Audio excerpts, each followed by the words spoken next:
Hi everyone, my name is Shane Schultz from Serenely Speaking, and this is the recap show of the Arisen Strength podcast.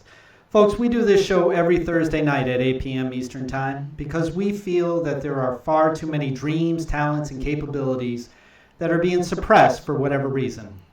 Whether it be injury, illness, or life experiences, these situations have a way of finding us being robbed of what it is that makes us special and unique in this world, and that's our passions. Here at Arisen Strength, we encourage people to pursue their passions in spite of the challenges that they face on a daily basis. And how we do that is through a three-pillar concept called Arisen Strength. And that is, number one, we have support. Two, we empower. And three, after all that work, we have the right to celebrate. That's the Arisen Strength concept. Our goal is to help people find the strength within to be able to help themselves and others. Folks, that's the Arisen Strength concept, and I'd like to get into the show right away, and we'll go ahead and we'll introduce Wayne, my great friend Wayne, who's the producer of the show. Hi Wayne, how you doing? Hey Shane, thanks a lot for having me here tonight. Awesome. Wayne has really been at work very hard over the past month or so, working with different software packages, computer issues, but he's really been putting out some really great videos in regards to our credits that we have in the beginning and the end, it's that learn, improve, share thing again. Yes, it is. Learn, improve, share. I try to live by it, and I'd like to shout out for Derek Ashong. That was his music we heard at the beginning. Right. Angel from the album Afropolitan. We have his music courtesy of Derek Ashong. Thanks a lot, Derek, for letting us play that. Absolutely. And a little bit overwhelmed, to tell you the truth, with his technologies. It's learning a lot, learning software packages. We're trying to make trade-offs between how we want to present the show. Yep. Setting up Twitter, Google. We're both working very hard to get all the things talking to each other and streamlining the process so that it doesn't take us 2 days to get a 5-minute video out to the people. We'd like to get that process way down. Yeah, absolutely. But this show, and we were talking about it not that long ago, is to where we're really making a difference out there, bringing about different awareness to different types of subjects, some hardcore subjects that are out there, such as autism, bullying, depression, as well as some tough diseases that people deal with, multiple sclerosis. We're going to go into Lyme disease, lupus, RSD. So we're bringing a lot of different views of content that I think are going to be important for the show. As well as bringing about our Arisen Strength concept in order to be able to help people who are dealing with these types of challenges and struggles. Yeah, Arisen Strength is a concept that anybody can use. Mm-hmm. You don't have to be a drug addict. You don't have to be an alcoholic. You don't have to be a gambleaholic. Those are some of the things we've kind of talked about a little bit here. You don't have to have been a victim of bullying. You don't have to be a victim of anything to be able to utilize Arisen Strength. But we use those topics in a lot of cases as just a sampling of where Arisen Strength can be used. Mm-hmm. And we talk about the different tools for being able to use the idea of Arisen Strength. We talked about turning the thought. We've talked about tonight is freedom of acceptance. Right. I feel like we've talked about some other strategies that we can use. They've probably been folded in with the other topics. And if you go through and you watch the other topics, you don't have to have been an addict to appreciate our episode on addiction, to be able to see something in there that you can use in your own life. And we try to do that with all our shows. We don't want the shows to be too specific to a certain topic that it can't apply more generally. But at the same time, we want to make sure that we address the topics with the care and consideration for the people for which the topic does apply directly. We don't want to step over them. We're not using them. We don't mean to exploit them. Right. It's a delicate balance sometimes. Yeah, like we talked about self-esteem too. That was another one, self-esteem. So and the show that we did on Sunday, which was the freedom of acceptance, it wasn't just picked to just be Sunday just because we didn't have anything else to do. We have a lineup that is mostly in my head, and Wayne hates that, but it's mostly in my head, to how we go about things. And we did self-esteem, and then we did the power of turning the thought, and then we went ahead and we did domestic abuse, because I felt that those two things kind of went hand in hand with that type of challenge or struggle that people do have. It's necessary in order to be able to survive that type of situation. Yeah, we like I said, these topics, although they will apply generally to people, those were two we definitely wanted to get under our belt and spend a lot of time covering before we talked about the topic of domestic abuse, because of the devastating nature of it. The insidious crushing that comes from being a victim of domestic abuse. The loss of your voice, the loss of agency, just the hopelessness, the silence. Before we could really talk about that, we really wanted to get the self-esteem and the turning the thought under our belts, because we're going to heavily rely on those to talk about domestic abuse. But again, those topics would have gone well with the recovery, with the MS, with all the others. And we did mention these things. It wasn't like we didn't talk about self-esteem ever. No. We didn't not talk about, it wasn't like we avoided freedom of acceptance or turning the thought. We've always been talking about those, but we definitely wanted to have shows focusing on those two topics in particular before we got to the domestic abuse. And then coming off the domestic abuse, this is a great topic, exactly. The freedom of acceptance, because why do I have to accept domestic abuse again, Shane? Can you talk to us about that? Well, you don't have to accept domestic abuse. Freedom of acceptance is not simply saying that, well, I have to deal with what I have to deal with, or sitting there being submissive to a challenge or a struggle that you face. In fact, freedom of acceptance is actually empowering. And we went over that on Sunday. Is to where we use the example of holding our problems and our troubles and struggles on the outside from coming in. And that was, I gave the analogy of literally holding the door from keeping my depression coming inside my house. And because my thought process was, if I don't want to deal with my depression, then I need to keep it outside of my house. And not realizing that I spent my whole life keeping it outside of my house, and then I went home from the therapy that I had at the time, and in which case anybody who does therapy, they know, they go home and they start thinking about what it is that they talked about, and then next thing you know, I started realizing I spent my whole life trying to keep it outside of my house. Yeah, this is a cousin of denial. Really, Sure. Part of denial is just not acknowledging that you have the depression, and sort of keeping it outside is another way. It's a layer of that. It's saying, I don't have the depression. It's outside on the other side of that door, and look at me putting all my effort in to make sure that I'm not the one who's depressed. Mm-hmm. And there's not that acceptance that says, they say, open the door and invite the depression in. Mm-hmm. Wait, what is Wayne saying? Well, I'm going to have to let Shane talk about that, because this is really his story and his message. Yeah.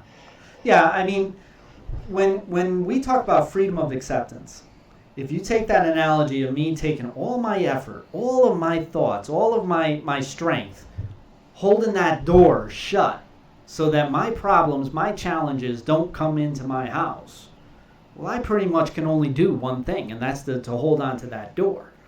Whereas if I allow my troubles, my struggles and challenges to come inside the house, on my own accord, then I've got a few options. And you talk about different options, as to where it gives me options to be able to handle it. Like, number one, I can say, hey, I'm going to deal with you right here, right now, in which case that's normally my tact. Or I can say, you know what? Make yourself at home because I'm going to go do something else. I'm not going to occupy my mind about you right now. I'm going to go out and take a walk. I'm going to go out and be with friends. I'm going to go out and talk to my therapist, or I'm going to go out and talk to a good friend of mine, whatever the case, to keep that situation as to where now I'm in control when I'm going to deal with it. And I really like that analogy. The thought of me holding the depression outside the door, or in this case, you telling the story, you holding the depression outside the door doesn't allow you to get out and live your life. Right. You're spending all your effort keeping yourself separated from the depression, exactly. But you're not living your life. You're trapped by the depression.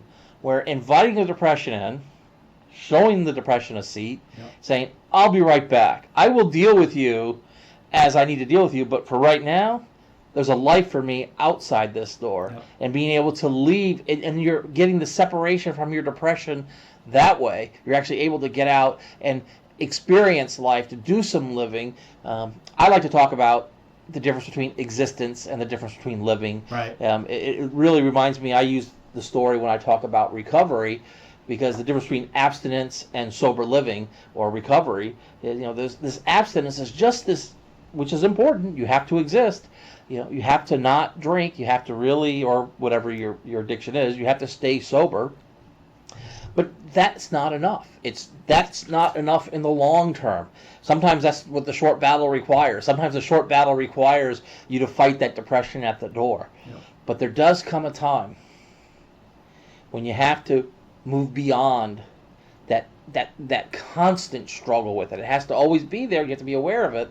You have to know that depression is relaxing in your house while you're out and about. You have to be aware of that, but you don't let that become all-consuming. It's really powerful when you're telling the story, and today as you tell that story, it's a great metaphor. It's a great picture of I'm in control, but I'm trapped inside, holding the depression at bay and not living a life, but reversing that, opening the door. And that is that level of acceptance that you have to deal with the depression at some point in time. And the first thing to do is to admit that, this is impacting my life, and letting it in, and then being able to move on. And you allow it only to be part of your life now. Yeah. It's not all of your life. It's not consuming you. And the thing is that you have control now. Now you're empowered. You can either deal with it at that given time. Now, I'm not talking about avoidance by any means. I'm talking about a focused way of addressing the situation. Like you said, I know that I've got this now in my house. I got that. And I know that I'm going to have to deal with it.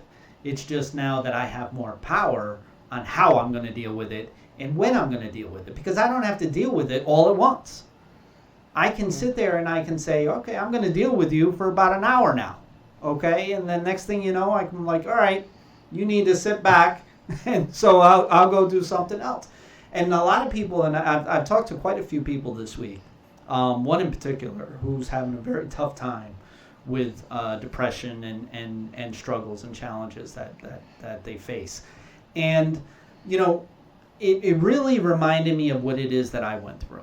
And that is that it came to the point to where I was so consumed. I was so consumed by what was going on in my head that I wasn't able to do anything. And therefore, it was kind of proving what was going on in my head being right.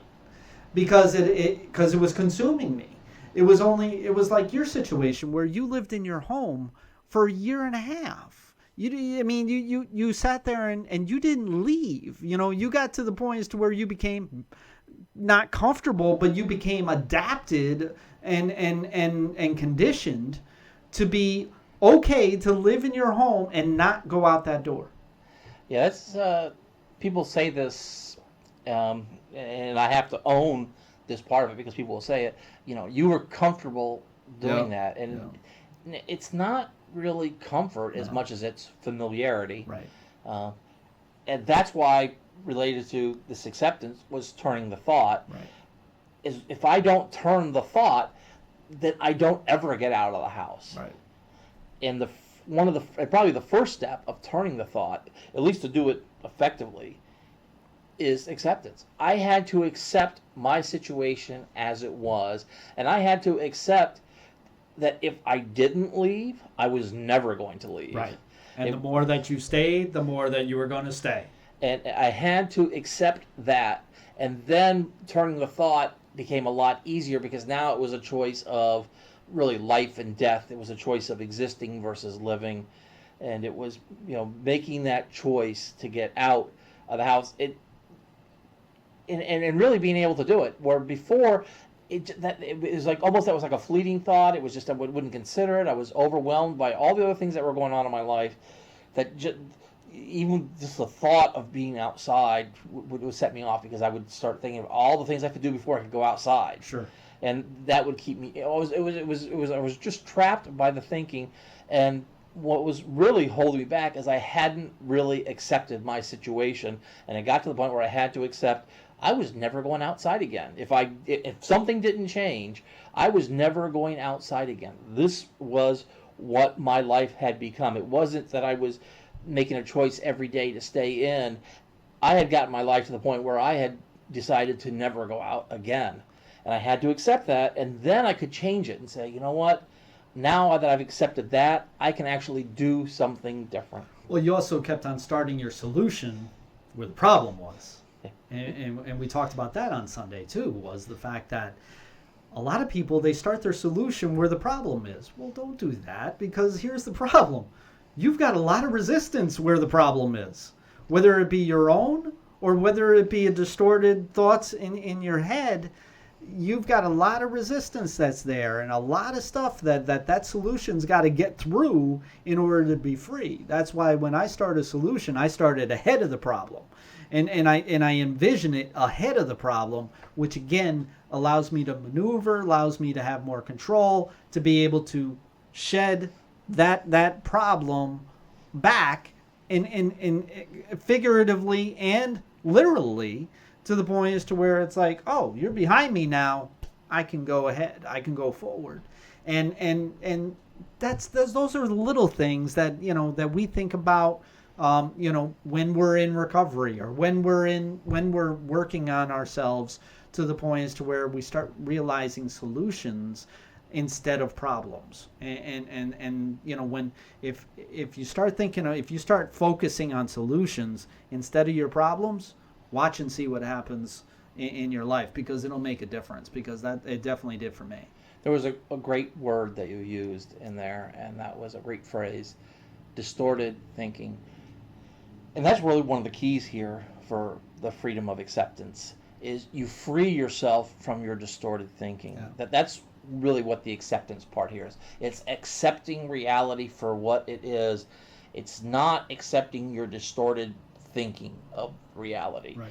Because as long as you have that distorted reality, if you're distorted thinking, any solutions you come up with are going to lead you, and I shouldn't say any, because it's not, again, I'm a black and white thinker, and sometimes I just 100% or nothing. But by staying trapped by your distorted thinking, the solutions you come up with tend to lead you back to the same place. Sure. In recovery, we talk about people, places, things, because you have to change what you're doing in your life, because if you don't, you end up doing the same things again. And distorted thinking is part of that, where, well, I just don't have to drink with my friends. I can go to the bar, but I don't have to drink. I can have beer in the house and for guests. Yep. You have all these distorted thoughts where you haven't accepted the fact that, alcohol has really done a lot to my life here, and if I'm going to be free from the burden of alcohol, I'm going to have to be free from it and get through that. You have to overcome the distorted thinking, and overcoming distorted thinking is probably one of the hardest things in the world to do. Because imagine it right now in your life. Take something that you believe absolutely true no matter what. Yep. And now what would you have to do to change your mind on that? That's what overcoming distorted thinking is, because the distorted thoughts are true in your head, and you have to overcome that. in order to turn the thought. In order to really accept, you have to start getting beyond what you think, how you perceive the situation. And that's where other people come in handy, because if somebody's talking to you and if everybody's telling you a different story than what you're imagining, you're like, no, that's not true. That's not true. Well, if everybody else sees it that way, maybe it's your distorted thought that's interfering. Well, that's when you really need to stop turning the pages in the book and actually start a new book. Yeah. Because if you continue on, you're going to just continue the same story. Same story is going to be. It's almost like a magnet. You're magnetized to the problem. And you know, whereas changing the book, going to a different book, then you have the option of changing the story. It's familiar. Exactly. If you don't change it, then we all go back to the familiar, even if it's not comfortable. So it was not comfortable staying in my house for 500 days, but it was familiar. And you know what? I went through, there's no doubt about it in my mind, I've always said this, that Arisen strength came from a higher purpose. It came from a higher power that brought me that message for my purpose in life, because I was not at a very good point when I received it, believe me. But I fully believe now that I went through my addiction and my recovery as part of that purpose. Because, we realize people, places, and things. You got to turn things around. You got to change things up. You can't be doing the same things. You can't be seeing the same people. You can't be thinking the same thoughts. And in other words, we change the book. Right. And it's no different when it comes to these situations when we're dealing with our challenges and struggles, whether it be injury, illness, or life experiences. Because I can tell you, just like you said, there are core beliefs, and the reason why they're called core beliefs is because they're so deep within you, they're so instilled within you, that it is hard to believe that everything that you have thought about for the past however many years, in my case, I'm 44, so let's say over 30 years, I believe something, and the next thing you know, somebody's trying to tell me, no, that's not true.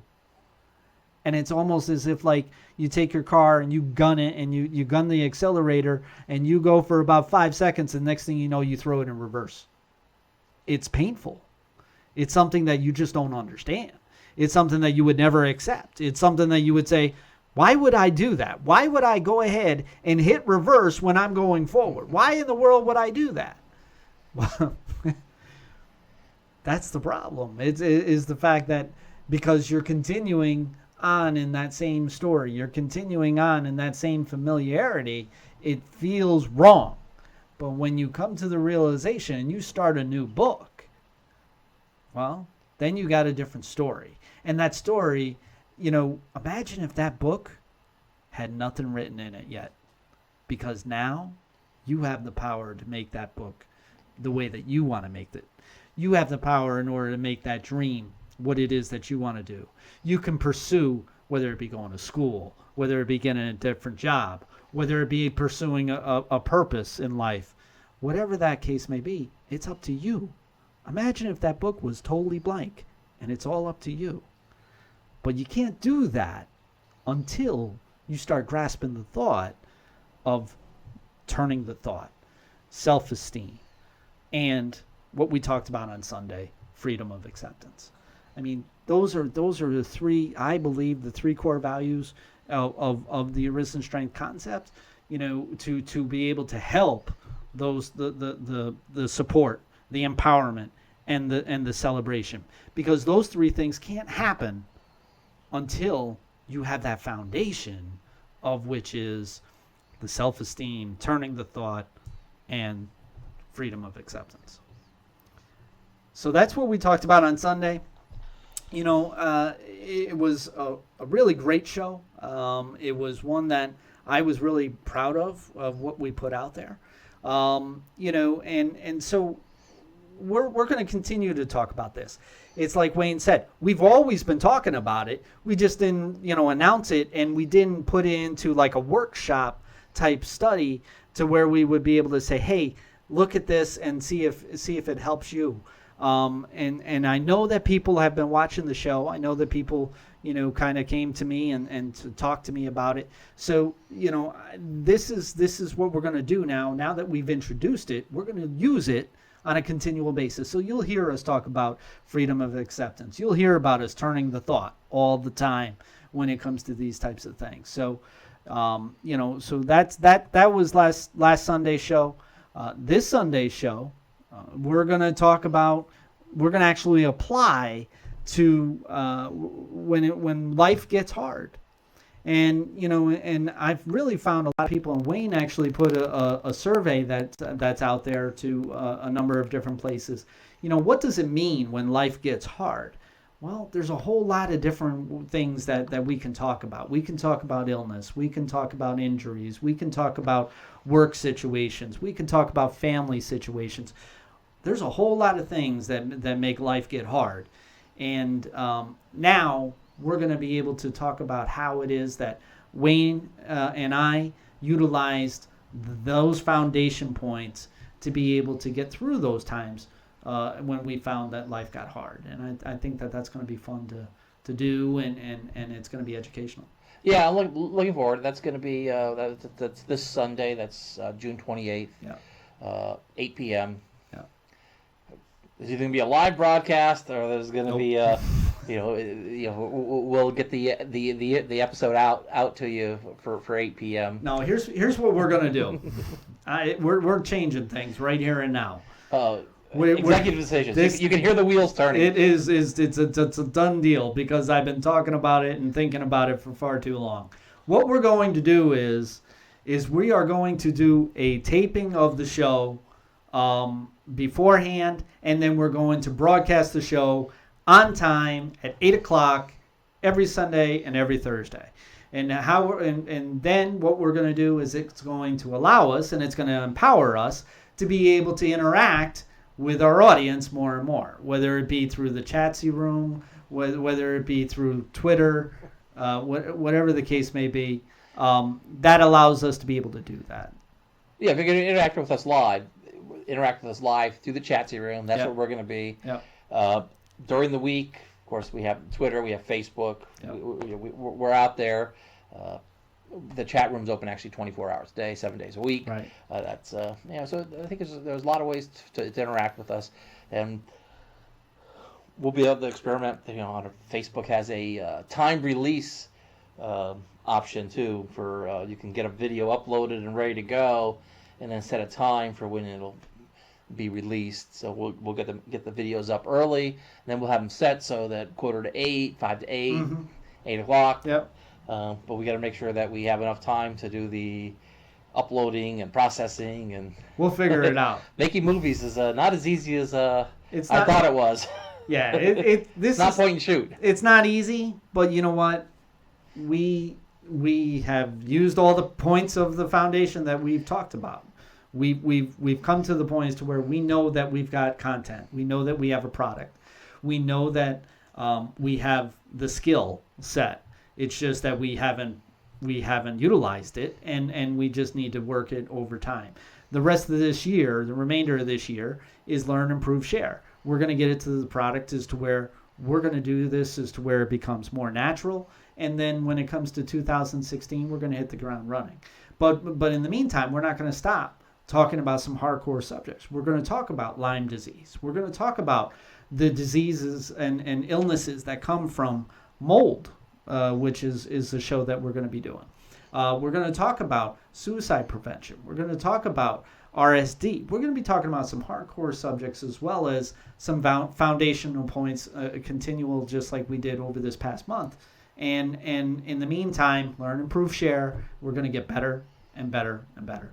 And that's the idea, is to go ahead and utilize the rest of this year in order to be able to improve upon the product, and then when it comes to next year, we'll be hitting the ground running. We'll be learning to improve from there. So, that's what Arisen Strength is really all about. It's finding the strength within. It's learning of the talents that we have. It's the creations that we have to be able to make things better for ourselves and others. And so, that's what we're trying to do. So This is the Arisen Strength recap show. We do this every Thursday night at 8 p.m. Eastern Time. And as far as I'm concerned, we're pretty much done with this show. I'm going to go ahead and learn, improve, share. Wayne's been sending out different videos and credits and so forth that we've been doing. I really appreciate everything that you've been doing. It's great, along with the music and the slides. So if you happen to see it, do a like. I'm not a real big fan about likes and unlikes, but you know what? Do a like on this because it's a lot of work that Wayne's been doing. And give us a comment too, because I'm sure that he appreciate that. Yeah, it's a performance feedback revision. We we need to get the feedback, so that we can more efficiently make the revisions that the fans appreciate and need. We want to make sure that we're meeting your needs, as well as, of course, being true to our purpose and our mission, and utilizing our skill sets. I mean, you could have some great feedback like you guys ought to have, and then we don't know how to do that. So, but we often have an opportunity to learn that. So we definitely like the feedback, so we can improve and share. So that's all part of the revision. And I just want to remind everybody in closing here, we got Sunday night coming up. It's the When Life Gets Hard. Yep. We'll be sharing stories in ourselves about when life gets hard. What are the flags that we should be looking for in our life? How do we know when our life is hard? Because that's part of the acceptance. Sure. If you don't accept that your life is hard when it honestly is hard, then you don't get the help that you need. So the freedom of acceptance works here with when life gets hard. Especially when it gets real familiar and you're just continuing the page after page after page. So that's the Arisen Strength recap show for tonight. Folks, definitely look upon seeing us on Sunday night at 8 p.m. Eastern Time, as well as on Monday nights where we are having a good time over at Journey into the Light with Michael Long. That's just another venue that we can bring the Arisen Strength concept, which Wayne was talking about. It's not just about people who are having challenges, struggles, and so forth. Anybody can utilize these principles in order to be able to improve upon where it is that they were yesterday or the day before, and make their life a difference that they notice. So that's the Arisen Strength concept that we're so proud of, and hopefully we'll see you on Sunday, and we'll see you later, and we'll see you on Monday as well. Good night, everybody. Good night, everybody.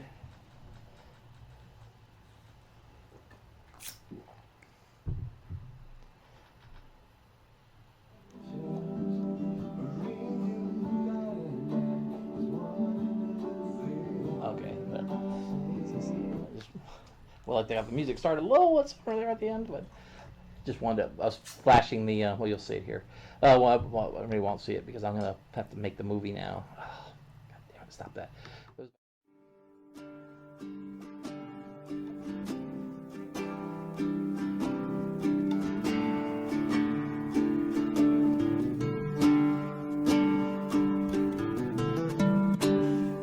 I can't recall the day your dream became my life.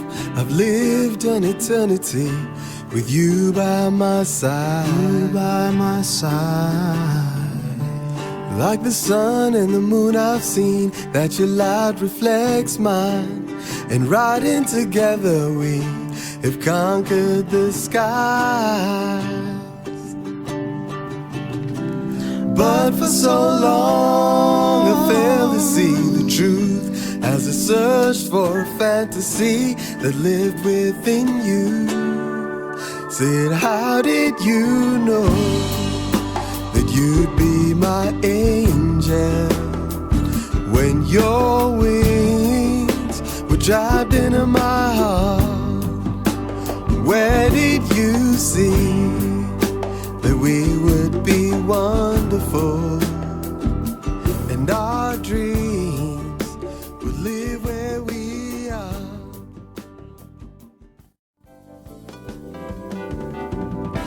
The sweetest moment of life I ever knew was when I opened my eyes and saw that you were my truth. Said, how did you know? How did you know? That you'd be my angel. When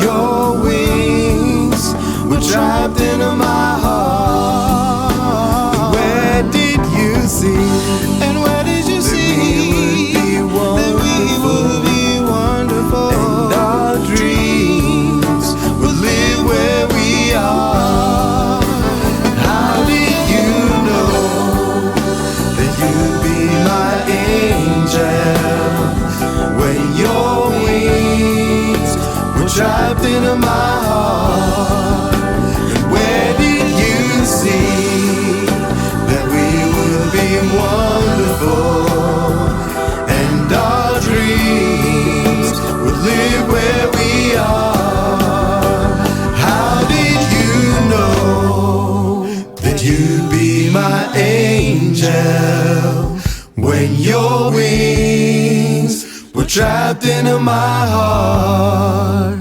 Where did you see that we would be wonderful and our dreams would live where we are? How did you know that you'd be my angel when your wings were trapped in my heart? Where did you see that we would be wonderful and our dreams would live where we are? How did you know that you'd be my angel when your wings were trapped in my heart?